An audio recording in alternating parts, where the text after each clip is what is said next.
বৈষম্য বিরোধী ছাত্র আন্দোলন চলাকালে অন্তঃসত্ত্বা স্ত্রীকে হাসপাতাল নেয়ার সময় পুলিশের গুলিতে আহত হন পঞ্চগড়ের তেঁতুলিয়া উপজেলার দিনমজুর আব্দুর রশিদ। স্থানীয়দের সহায়তায় প্রাথমিক চিকিৎসায় বেঁচে ফিরলেও অর্থাভাবে থমকে যায় তার চিকিৎসা। এক প্রকার বাধ্য হয়েই স্বামীর চিকিৎসার জন্য ৩ দিনের কন্যা শিশুকে টাকার বিনিময়ে বিক্রি করেন স্ত্রী। সন্তান বিক্রি করা টাকা দিয়ে পুনরায় শুরু হয় চিকিৎসা, কিন্তু সেই টাকাও ছিল অপ্রতুল। একদিকে টাকার অভাব, অন্যদিকে জাতীয় পরিচয়পত্র না থাকায় মেলেনি কোনো সহায়তাও। অবশেষে গুলিবিদ্ধ আব্দুর রশিদের হৃদয় বিদারক ঘটনাটি জানতে পেরে চিকিৎসার যাবতীয় দায়িত্ব নিয়েছেন উপজেলা প্রশাসন। এলো ভিশন মুশকিল আসান অফার। যে কোনো ব্র্যান্ডের পুরনো ফ্রিজ নিয়ে চলে আসুন ভিশন শোরুমে আর নিয়ে যান নতুন ভিশন ফ্রিজ 20% পর্যন্ত ছাড়। আহত আব্দুর রশিদকে নিজেই তেঁতুলিয়া উপজেলা স্বাস্থ্য কমপ্লেক্সে নিয়ে ভর্তি করান উপজেলা নির্বাহী অফিসার মোহাম্মদ ফজলে রাব্বি। আহতের শারীরিক অবস্থার কথা বিবেচনা করে কর্তব্যরত চিকিৎসকের সাথে পরামর্শ করে ঔষধ সহ বিভিন্ন টেস্টের ব্যবস্থা করেন তিনি। আইডি কার্ড ছিল না, জন্মদিনের কাগজপত্র ছিল না, কোনো কিছু ছিল না, এর জন্য কোনো সহযোগী কোনো কিছু পাইনি। আজকে কি হলো?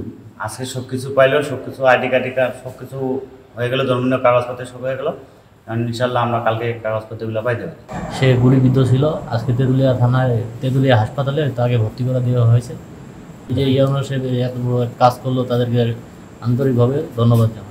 আহত আব্দুর রশিদের বাবা নজরুল ইসলাম জানান, পুলিশের গুলিতে আহত হয়ে অনেকদিন থেকেই কাতরাচ্ছে রশিদ। টাকার অভাবে তার চিকিৎসা বন্ধ হয়ে যায়। উপজেলা প্রশাসন এখন তার চিকিৎসার দায়িত্ব নিয়েছেন। একটা সন্তান জন্ম হয়, তাদেরকে 3 দিন পর তাদেরকে 25,000 টাকায় বিক্রি করে দিয়ে ওই টাকা দিয়ে ওর চিকিৎসা বাবদ খরচা হয়। টাকা পয়সা টাকা যাওয়ার পরে এই প্রশাসনের কাছে তেঁতুলিয়া হাসপাতালে নিয়ে আসা হয়। ছেলের জন্য ভালোভাবে চিকিৎসা হয়, এর জন্য আমরা কামনা করতেছি। এ বিষয়ে তেঁতুলিয়া উপজেলা নির্বাহী কর্মকর্তা ফজলে রাব্বি জানান, টাকার অভাবে সন্তান লালন পালন করতে পারবেন কিনা সেই শঙ্কা থেকে সন্তানকে অন্যের কাছে দিয়েছিলেন। এখন উপজেলা প্রশাসন তার পাশে আছে। আব্দুর রশিদের সুষ্ঠু চিকিৎসার সকল ব্যবস্থা নেওয়া হয়েছে। আমরা তার পরিবারের সাথে যোগাযোগ করি, তার পরিবারও কনফার্ম করে। প্রথমত তার পরিচয়ই ছিল না, তার কোনো জন্ম সনদ নেই, ন্যাশনাল আইডি কার্ড নেই। আমরা স্থানীয় ইউনিয়ন পরিষদ চেয়ারম্যান, স্থানীয় গণ্যমান্য ব্যক্তিবর্গ সবার সাথে কথা বলে তার পরিচয় নিশ্চিত হয়েছি। তার মা, তার বাবা সব নিশ্চিত হওয়ার পরে তাকে আমাদের ইউনিয়ন পরিষদ চেয়ারম্যান জন্ম সনদ প্রদান করেছেন।